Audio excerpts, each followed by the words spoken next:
My friends, let me introduce you to ERAC 105. This will be the first light tank that you can get from the Battle Pass, and it is going to be available for 20 tokens. Much like any other reward tank, ERAC is not farming extra credits, but you will be able to train your French light tank crews on it, because reward tanks getting extra crew experience. And today I will let you know everything that you need to know about this light tank.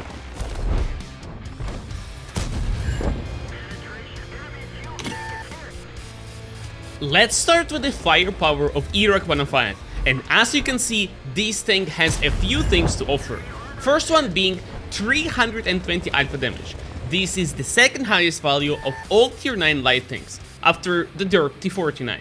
Second, penetration, especially with the hit rounds. With the 270mm of pen, ERAC 105 is the light tank with the highest gold pen value at tier 9. As a comparison, the highest pen of all tier 10 light tanks is 280. Despite the fact that we have bad DPM, I think for the most light tanks it doesn't really matter. Most of the time you don't want to expose yourself for long and rather wait to get unspotted before shooting again. So you aren't using your DPM anyway, and that's why having strong 320 alpha damage comes in handy.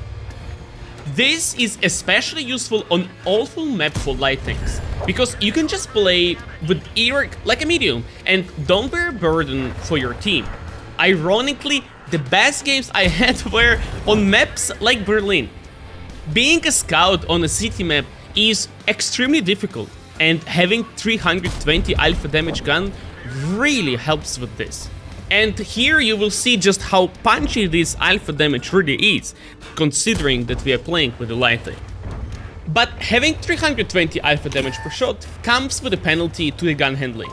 Despite having good accuracy, the bloom of the gun is pretty bad for a light tank. But thanks to good aim time, it is manageable. After all, we have second highest alpha damage of all tier 9 light tanks. Having bad gun handling means that we are going to spend a good amount of time aiming our shots whenever we want to connect them. Of course, if the situation is right, we are unspotted, it's perfect, because it doesn't matter whether we have to aim for 1 or 2 seconds. But in situations like this, when you are on the move and trying to get in cover, it really feels that this tank is lacking gun handling, and you just end up missing your shots. Recording this video, I played over 20 games with ERAC to truly understand what this tank is capable of. And the best games I had when I treated ERAC as a medium and got use of my gun. And as you can see, the situation in the battle is quite tragic, and that's where scouting is no longer relevant.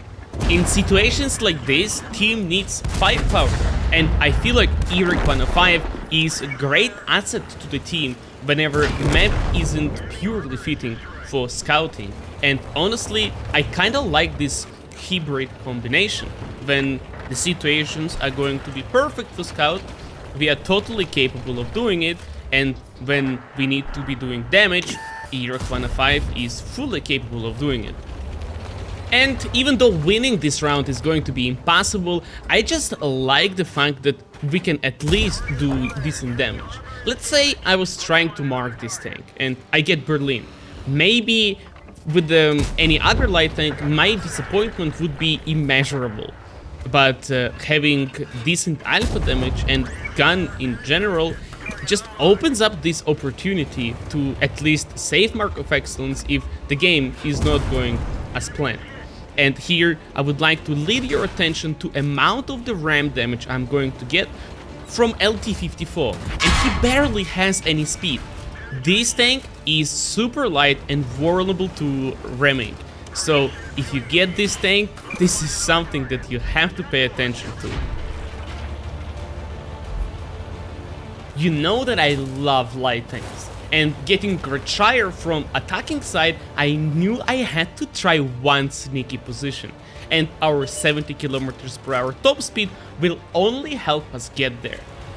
And I'm not always risking getting in this position, because you have to be super fast to knock this tree, because the chances of you getting spotted are pretty high. But ERAC 105 feels nimble and it's reaching its top speed super fast. So in situations where you want to take such aggressive positions, or you have to escape the danger or change the flank, this tank is perfect.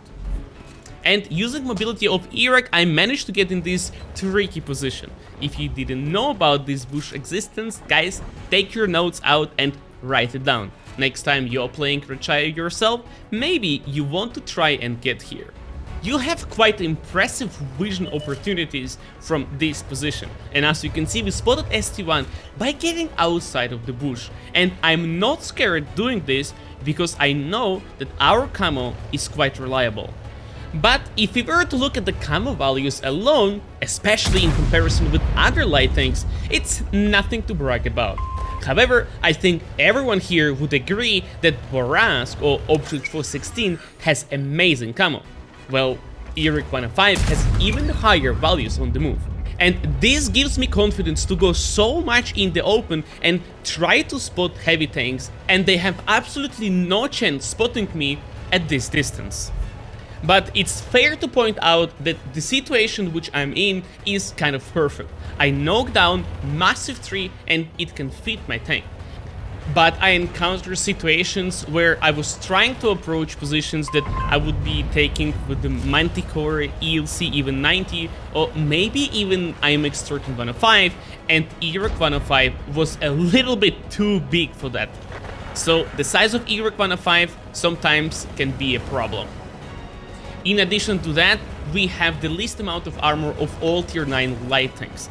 So Czechoslovakian light tanks, or HE in general, RT is a nightmare to deal with, and if you guys will see this tank on the battlefield yourself, switch to HE rounds and you're going to pen this tank 10 out of 10 times. But I guess it would be silly to expect much from a French light tank. We just have to accept the fact that every incoming shot is going to be a pen and do our best to avoid it. That's why on good maps for scouting, like Redshire, I was using full scouting equipment with commander vision system, coated optics and low noise exhaust. Alternatively, as you already seen from the Berlin battle, I was using coated optics, gun stabilizer and gun drummer. When it comes down to field mods, I decided that I will go for better accuracy at level 4 and better concealment at level 8 and ignore the rest. It felt to me that those field mods aren't so effective and I decided to pick neither of them. To summarize ERAC 105, we have good firepower because of the 320 alpha damage per shot, mediocre gun handling compared to other light tanks, good mobility, okay camo, and awful armor, but that's to be expected. In general, I didn't have much fun with this tank. Yes, it was nice to slap enemies every once in a while, but that was it. As I mentioned previously, this tank feels like a medium, but we have a variety of medium tanks that can spot just as effective but become much more useful at doing damage. To name the few, Bacha 25T, Charfuture or Premium Borask. That's why I personally don't think this tank is something very special. Difficulty-wise, it's very hard to play it, and because of it, we spent a long time trying to figure out what's the final rating for this tank is going to be. I was afraid to rate this tank too low. Trying to make an objective value, I ended up rating every single tier 10 light tank, and only after having a full picture I was able to confidently say that this tank is 6 out of 10. ERAC 105 is much better than Chinese WZ-132A or G-Sword, but I'm missing something fun about it. T49 has huge alpha damage, Charm Le 75 super fun clip, RU-251 has awesome hash rounds, T-54 lightweight has armor, ERAC 105 320 alpha damage. That's it. If you were to ask me if this tank worth 20 tokens, I would say yes, if you really like light waves. Personally, I'm going to get ERAC 105, but only because I already have Charcuterie, Phase 1 and Kunzepanzer. Those tanks are better and just more fun to play with. My friends, I hope you enjoyed my presentation on brand new ERAC 105. If I did a good job, please reward me with a like to this video. I did mention that I was missing something fun about ERAC 105. And if you want to know what I mean exactly, check out this video, where I'm playing with one of my favorite fun tanks that everyone should try at least once in their lifetime. Thank you for watching and have a nice day.